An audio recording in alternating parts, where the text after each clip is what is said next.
Well, I thought I would start the presentation by saying, hello, my name is Curtis, and I'm a goof. I prepared this wonderful presentation, full manuscript, excerpted quotes from the church fathers, made copies to pass around, and then when I got here and opened the trunk, my briefcase was not in the trunk. So, I'm just going to have to wing it. Anyway, my presentation is what I like about the church fathers, and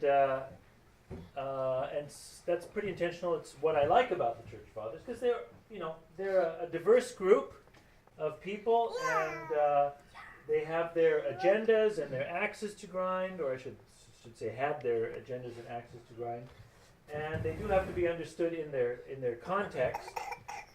So first of all, let me sort of define a few terms here. What time period are we talking about?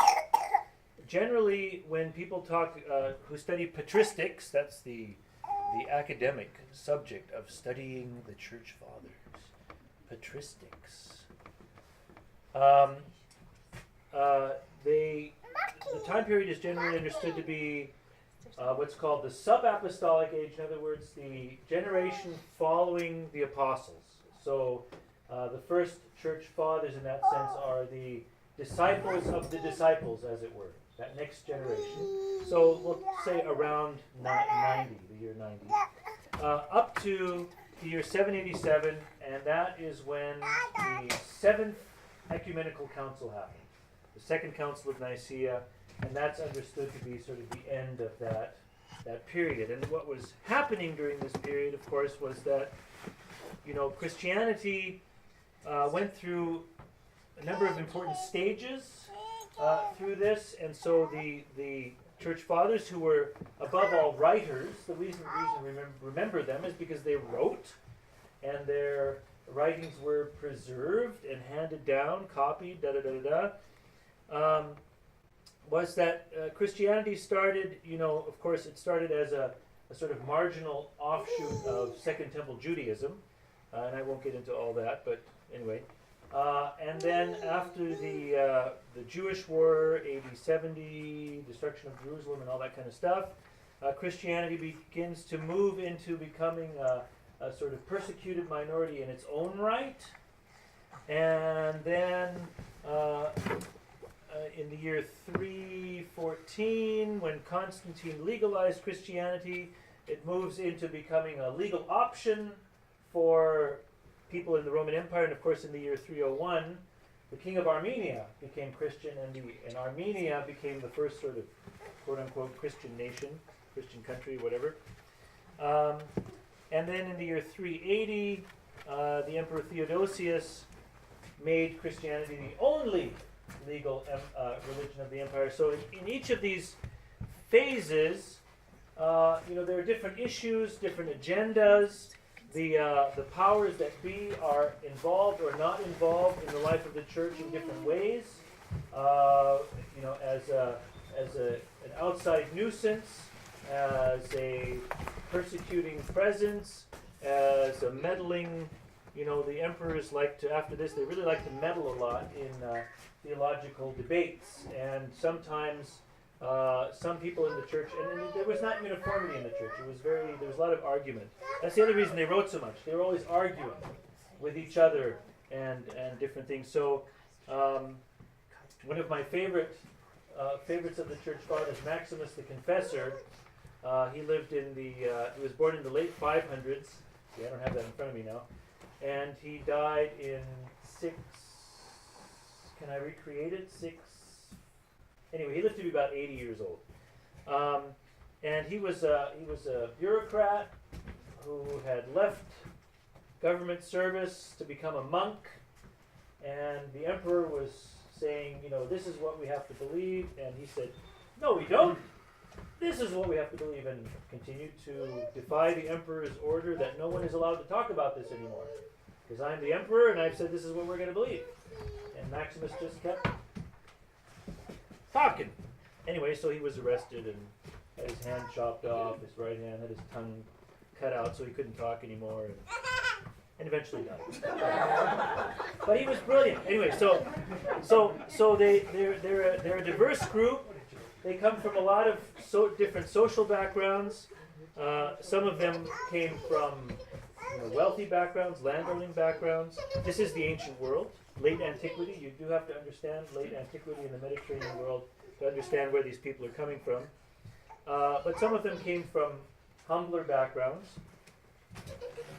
They were different ethnic groups, Greeks, Egyptians, Syrians, Armenians, Latins, Arabs.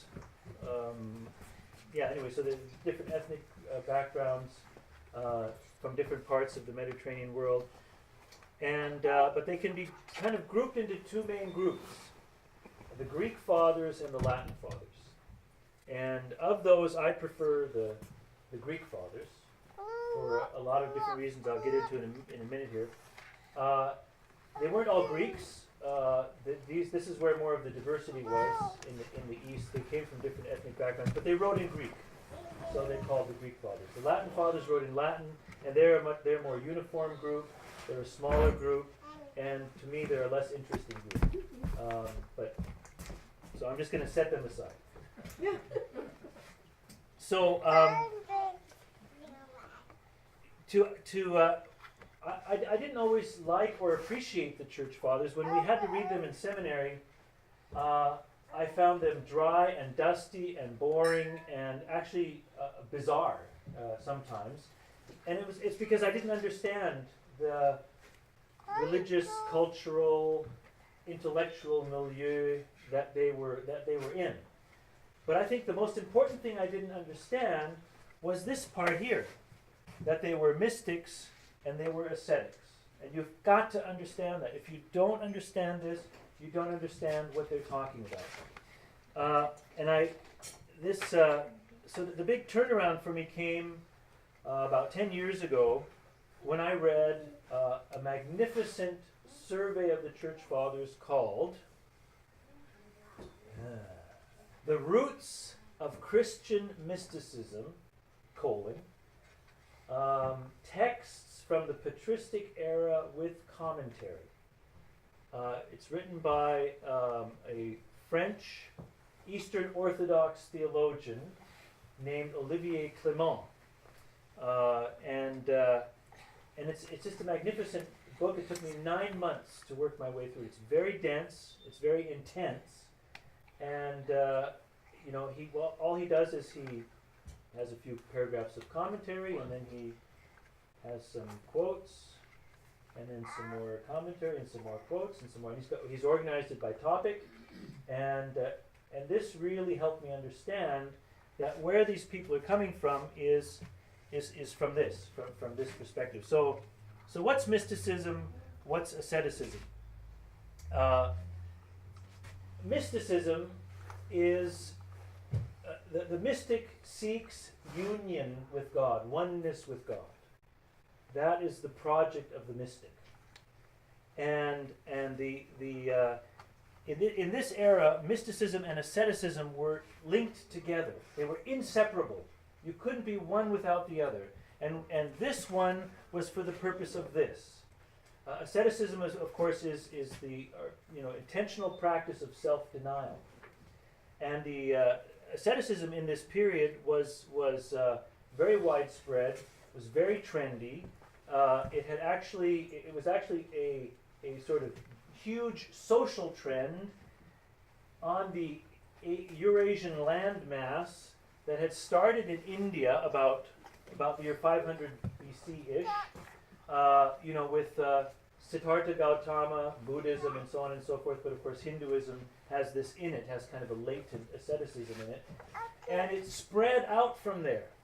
And it reached the Mediterranean world about the time that Christianity emerged. So that Christianity is born into a world, into the pagan world, the non-Jewish world, where asceticism is beginning to become, a trendy thing. But there's already precedence for that too with Pythagoras and Socrates. They already had this kind of latent asceticism in that. So that in the Middle Platonist philosophy and Neoplatonism that emerges in the 200s, again, these are seen to go together. So the philosopher Plotinus, I don't know if you've ever, who knows Plotinus? You don't know Plotinus? Oh, That's a good. who am I talking to here? Plotinus. Oh, and I might as well put the first church father I'm going to talk about here, Origen. Okay, these two guys, well, I know his years because he's one of my faves. There. Plotinus and Origen were roughly contemporary. Plotinus was slightly older, maybe by about 15 years or so. They were both from Egypt. Origen was from the city of Alexandria. Plotinus was from upriver, from a landowning family. They both studied under the same teacher, a fellow named Ammonius Saccas. And Plotinus went on to become what is now considered the last great philosopher of the ancient world. And he created this system. He brought together, it's called Neoplatonism, that's what we call it, but he brought together Plato and Aristotle and the Middle Platonists and all these different philosophers, and he was trying to create the unifying theory of philosophy, saying they're really all saying the same thing. And for Plotinus, in the Plotinus system, it all comes from, well, we could say God or the soul, he calls it, but this kind of oneness, the divine, whatever, comes from that. And he said our project on earth is to return to that. And the way you do it is through meditation and self-denial. Origen becomes one of the great teachers of the church. He took over the catechetical school in Alexandria. So the catechists were the people who taught the converts. So they weren't priests, they weren't bishops or anything. They were just teachers. They were Sunday school teachers, except for converts. And he took over the catechetical school at the age of 18 because his predecessor Clement fled the city because of a persecution that was going on under Emperor Severus. So Origen becomes this amazing teacher who takes classical learning, philosophy, and so on and so forth, and he says he tries to express Christianity using the tools of classical learning. Now, he didn't invent that. His predecessor, Clement, was really the first one to try to do that. But he took it to sort of new heights. And he became known because of his incredible output. He had a wealthy sponsor among the Christian community in Alexandria who liked what he was doing and said, well, I want to see more. And so he paid to have stenographers, a bank of stenographers, and a bank of copyists. Because, of course, they didn't have computers back then, right? And they didn't have typewriters, and they didn't have any of that kind of stuff. So that Origen could pace around and dictate.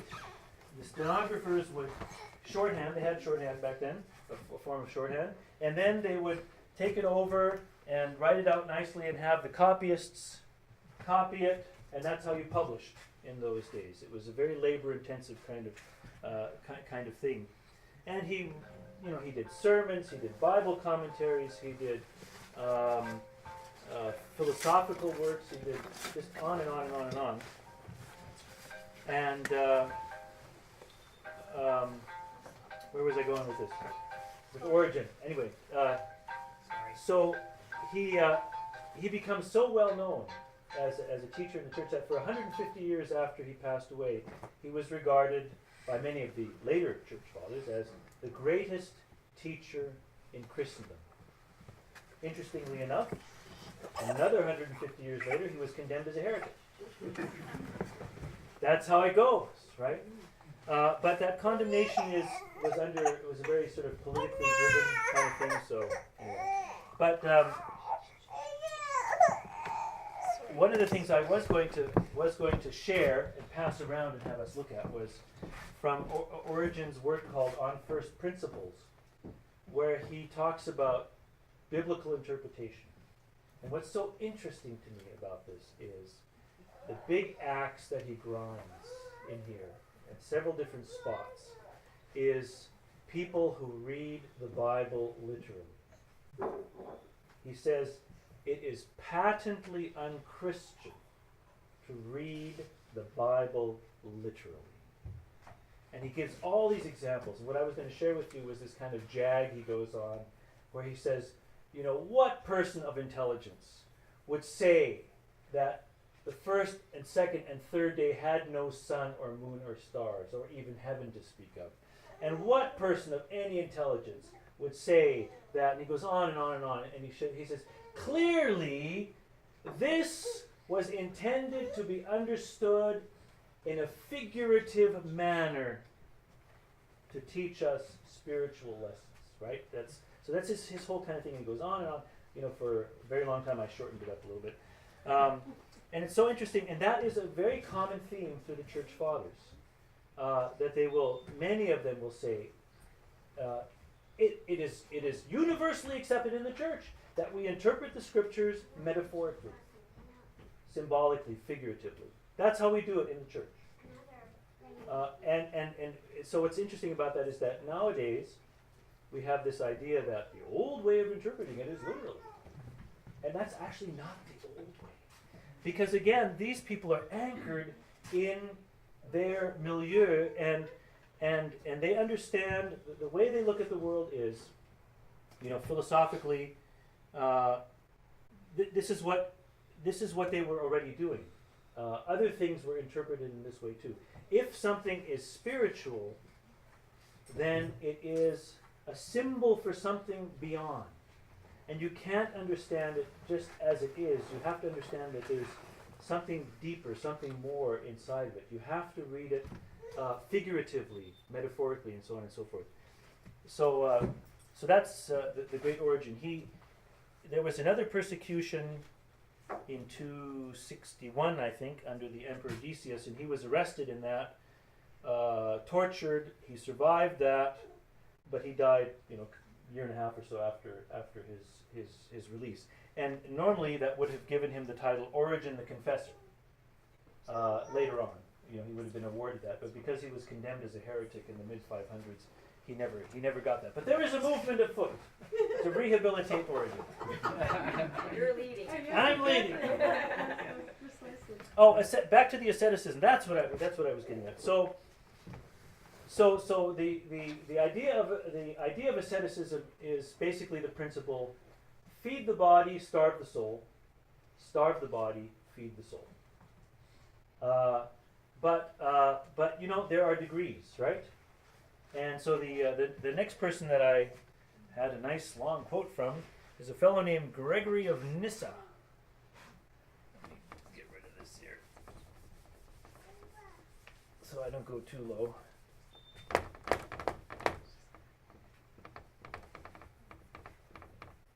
Oh, let's be fair. He doesn't get any bigger letters than anybody else. Gregory of Nyssa. And, you know, I can't remember his years, 330-ish to like 390-ish, somewhere in there. Anyway, Gregory of Nyssa is probably the nicest of the church fathers. Nice guy. He's very kind of balanced, you know. Canadian. This is the Canadian church father, Gregory of Nyssa. He was part of this family, this kind of, it was a landowning family, so he comes from the upper classes.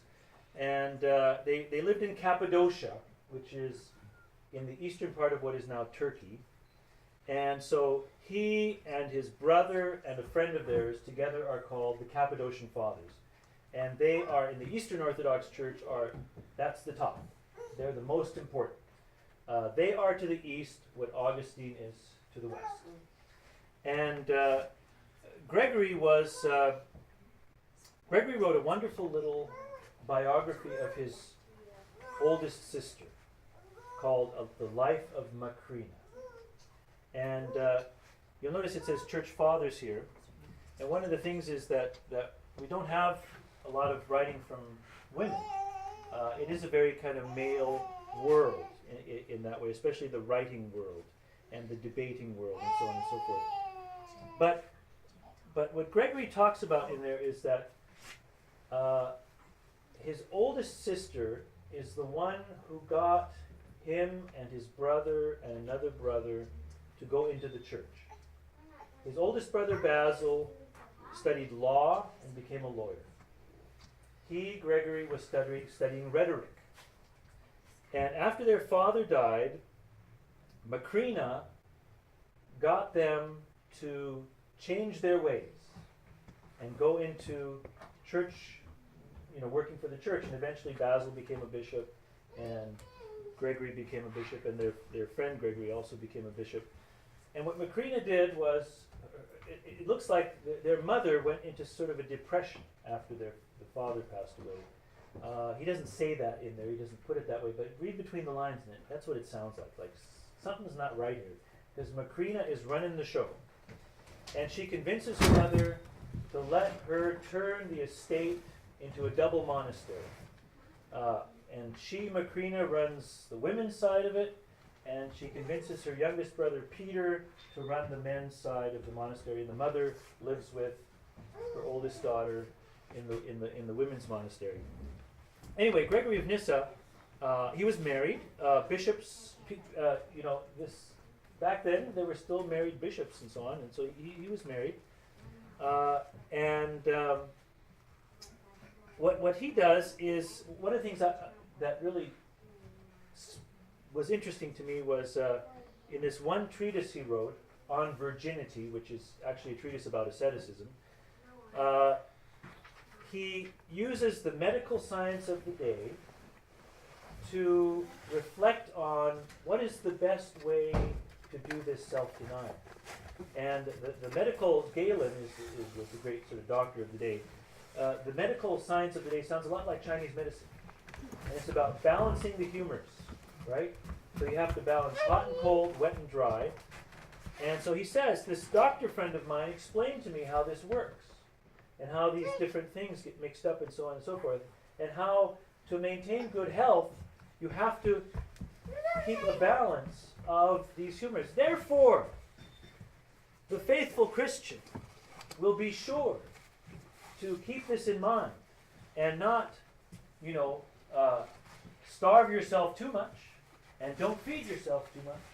Don't do this too much and don't do that too much, because the point of this is not to destroy yourself, but is rather to free the soul to mature, and so on and so forth. So so it was interesting to see how he used the science of his day to reflect spiritually, right? And that to me is exciting, because that's what I do all the time, right?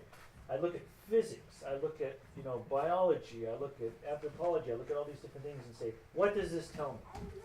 What does this mean for faith? What does this mean for how to be a human being in the world? What does this mean about how I understand God, and so on and so forth? And so the last person I want to mention is a fellow named Evagrius of Pontus. Pontus is the north coast of what is now Turkey. And he was about the same as Gregory of Nyssa, slightly later, maybe 10, 15 years later than that. He was actually a disciple of Gregory's older brother, and he was ordained as a reader, because of course not everyone could read. So to be a reader in the church was a specialized skill. You got ordained to be a reader. And later he was ordained as a deacon. These were the gophers of the church in the day, who became attendants for the bishops and made sure the doors were locked and things were swept up. And that's what deacons did. So he was first ordained as a reader, then as a deacon, and then he felt called to the desert, and he went to the Egyptian desert, where during the 300s there was this huge trendy thing happening, where people were fleeing into the wilderness to live as hermits and monks and nuns, and we call them the desert fathers and mothers. And Evagrius gave us this wonderful gift, because most of these desert fathers and mothers were illiterate or semi-literate, and they didn't write. Evagrius could write. He could read and write. And he was also a great observer and analyzer. And he gave us essentially an ancient psychology, because he learned from that first generation of desert mothers and fathers who were elderly at that point. He learned from them. He studied the things that go on inside as you go through this asceticism, this praying, all-night vigils, lying on the floor, denying yourself, da-da-da-da-da. And so he created a language and categories that have continued to be used, especially in the Eastern Orthodox Church. And if you, again, he uses the language of demons, but if you read between the lines, he's really talking about, our psyche and our demons, the way we use it, metaphorically. We talk about the demons you have and so on and so forth. So it's a really interesting kind of thing. So I'll stop there and you can ask questions or